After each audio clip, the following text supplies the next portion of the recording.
멀리서 소쩍새의 울음소리가 희미하게 들리기 시작했다. 나는 천천히 다시 컴퓨터를 마주보았다. 몰랐던 것이 아니었다. 일전에 내게 편지를 보내온 한 주부의 말처럼 가슴속에는 쓰고 싶은 것들이 버둥버둥 거렸지만 그것을 꿰어나갈 삶을 나는 찾지 못하고 있었다. 글이 아니라 내 삶이 엉망진창인 것이다. 내가 정말 화를 낸 것은 내 글에 대해서가 아니라 내 삶에 대해서였다. 그러니 우리는 정말 사륙과 절망에 가득 차 있던 세대들이었는지 모른다. 그래서 구호를 예술이라고 생각했을지도 모른다. 고작 한 줌의 멸치 때문에 레스토랑의 보이와 결사적인 싸움이나 벌이려고 하고 죄 없는 시인에게 버럭 소리를 질러댄 걸 생각해보면 그의 말도 일리가 있었다. 나의 꿈이 견고한 것처럼 나는 길을 가고 있었던 것이 아니라 길을 표시해놓은 표지판 위에서 버둥거리고 있었는지도 모른다. 그러니 이제 나는 표지판에서 내려와 길을 가기 시작해야 하는지도 모른다. 제작자 때문에 영화를 찍지 못하는 감독도 아니고 인기 가수 때문에 녹음이 밀리는 작곡가도 아닌 소설가인 내가 말이다. 표지판 위에 그림으로 그려놓은 매끄러운 표지가 아니라 진짜 길, 울퉁불퉁하고 가파르고 힘겨운 진짜 길을 내가 걷기 전엔 이미 그 길이 사륙과 절망으로 가득 차 있었다 해도 그것이 우리에게 주어진 길이라면 길 아닌 곳으로 도망치지 말고 타박타박이라도 걸어서 넘어가야 하는지도 모른다. 진짜 길을 가는 사람에게 표지판은 더 이상 악몽이 아니라 밤하늘에서 빛나는 별의 지도가 될 테니까 말이다. 나는 마치 걸음마를 시작한 아이의 걸음걸이처럼 조심스럽게 천천히 두 손을 자판 위에 놓고 두드려 보았다. 어쩌면 며칠 후 또다시 자다가 벌떡 일어나 딜리트라는 단추를 누를지도 모르겠지만 누르기만 하면 머리가 모자라는 충실한 하인처럼 컴퓨터는 1초도 안 되어서 이 모든 걸 지워버릴지도 모르겠지만 그래도 나는 시작해보는 것이다.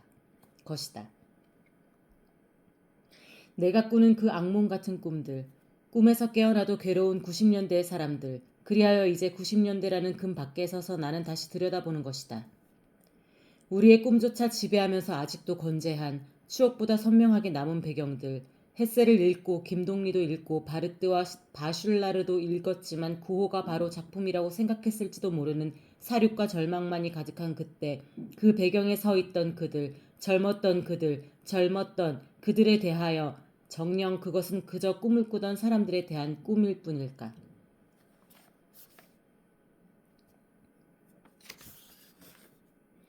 인간에 대한 예의.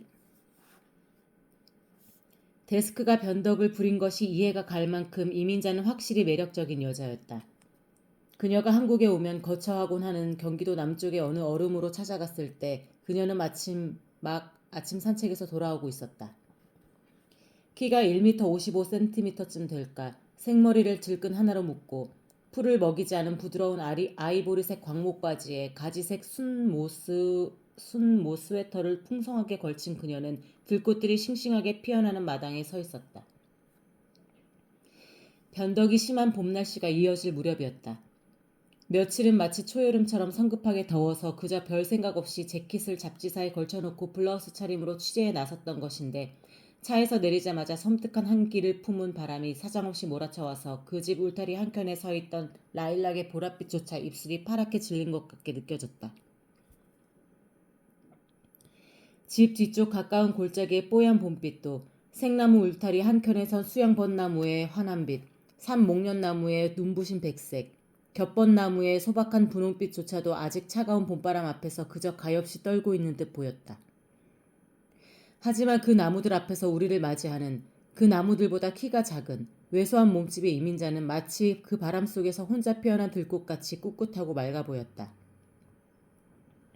바람과 봄날의 변덕스러운 한기와 그리고 48의 나이조차도 어쩌면 그녀를 비켜가게 하는 재주를 가진 것처럼 그녀의 첫인상은 뭐랄까 독특하고 어쩌면 신비했다.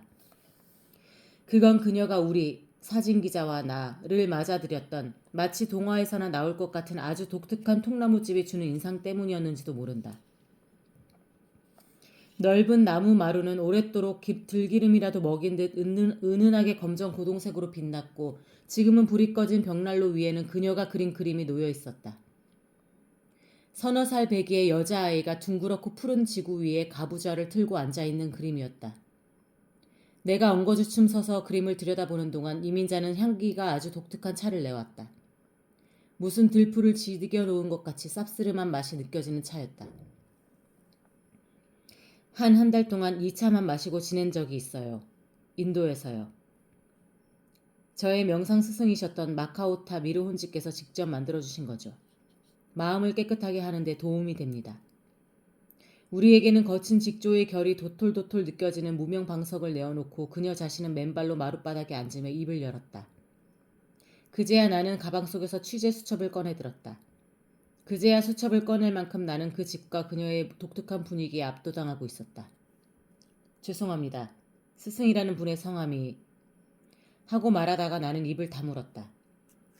그녀가 물끄러미 나를 바라보고 있었다.